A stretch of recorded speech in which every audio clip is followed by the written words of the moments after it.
నమస్తే ఫ్రెండ్స్, నేను Merrabelli Rajinikanth, political analyst. Janapaksham talk షోకి స్వాగతం, సుస్వాగతం. బండి భగీరథ్ కేసు విషయంలో జరిగిన 5 తప్పిదాలపై నా విశ్లేషణ చేస్తున్నాను. నచ్చితే చూడండి, 10 మందికి షేర్ చేయండి. ఈ కేసు విషయంలో ఉన్న ఫస్ట్ తప్పిదం ఏందనంటే, 2 కుటుంబాలు దీన్ని కూర్చొని మాట్లాడుకొని దీన్ని సాల్వ్ చేసుకోకపోవడం. మనకున్న సమాచారం ప్రకారం ఈ కేసు 2 నెలల ముందే 2 కుటుంబాల మధ్యలో చర్చకు వచ్చింది. ఒక మీడియేషన్ టీం యాక్టివేట్ అయ్యారు. ఇద్దరిని మీడియేషన్ చేయడానికి ప్రయత్నించారు, ఫెయిల్ అయ్యారన్నది వాస్తవం. ఎందుకంటే పరువు ప్రతిష్టలకు వెళ్ళి నువ్వెంత నేనంత అనేటువంటి చర్చకు వెళ్ళడం వల్ల వాళ్ళ మధ్యలో అమికబుల్ సొల్యూషన్ రాలేదు అన్నది మనకు తెలిసినటువంటి విషయం. పిల్లలు ఇప్పుడున్న సమాజంలో తప్పులు చేయడం సహజం, కానీ పెద్దరికంగా మనం అర్థం చేసుకొని దీన్ని కూర్చోబెట్టి దీనికి ఒక సొల్యూషన్ కనుక ఇచ్చినట్లయితే ఇలా ఇద్దరు పిల్లల యొక్క భవిష్యత్తు వేరే రకంగా ఉండేదన్నది మనందరం గ్రహించాల్సినటువంటి విషయం. కానీ మనం పరువు ప్రతిష్టలకు వెళ్ళి తొందరపాటు చర్యల వల్ల ఇలా కేసులు అయ్యాయి, ఇంత పెద్ద పరువు నష్టం జరిగిందన్నది మనం గ్రహించాలి. ఇక రెండో విషయాన్ని కనుక వచ్చినట్లయితే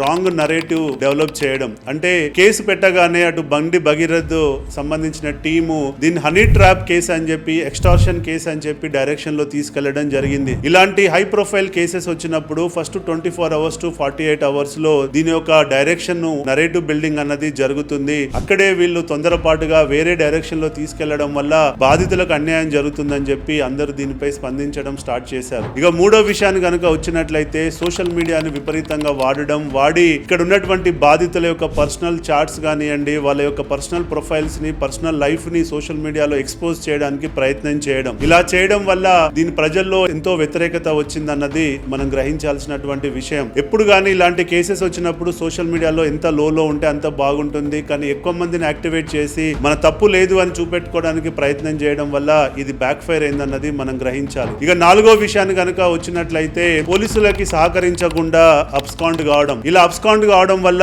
బాధితుడిని ప్రొటెక్ట్ చేస్తున్నారు అని చెప్పి ఇటు అధికార పక్ష పార్టీపై, అటు పోలీసుల యొక్క ఇమేజ్ పై ప్రశ్నలు లేవనెత్తారు. తద్వారా ఇది ఎంతో డ్యామేజ్ జరిగిందన్నది మనం గ్రహించాలి. ఇక 5వ అంశం విషయాన్ని కనుక మనం వచ్చినట్లయితే బండి సంజయ్ గారు అటు హిందూ ఏక్తా దివస్ లో గానీ, మోడీ గారు వచ్చినప్పుడు గానీ తన స్పీచ్ లో తనకు అన్యాయం జరిగింది, కావాలని కొంతమంది తన కక్షపూరితంగా టార్గెట్ చేశారు, తన కొడుకును ఇరికించారు అని చెప్పి తనే తొందరగా ఆవేదనను వెళ్ళగక్కడం అన్నది ఇది చాలా బ్యాక్ ఫైర్ అయింది. ఇలా చేయకుండా ఉండుంటే బాగుండేది. టైం తీసుకొని కొంత లోలో ఉండి, కొంత సైలెంట్ గా ఉండి, కొద్ది రోజుల తర్వాత ఒక ప్రెస్ మీట్ పెట్టి తనకు ఒకవేళ అన్యాయం జరిగి ఉండుంటే మాట్లాడుంటే బాగుండేది అన్నది నా యొక్క ఆలోచన. ఈ 5 తప్పిదాల వల్ల ఇది కేసు యొక్క ఇంటెన్సిటీ పెరిగి వాళ్ళ కుటుంబానికి ఎంతో డ్యామేజ్ జరిగిందన్నది నేను చెప్పాలనుకుంటున్న విశ్లేషణ. మీరు కూడా ఒకవేళ దీంతో ఏకీభవించకపోతే మీ అభిప్రాయాన్ని కామెంట్ రూపంలో తెలియజేయండి. జై హింద్.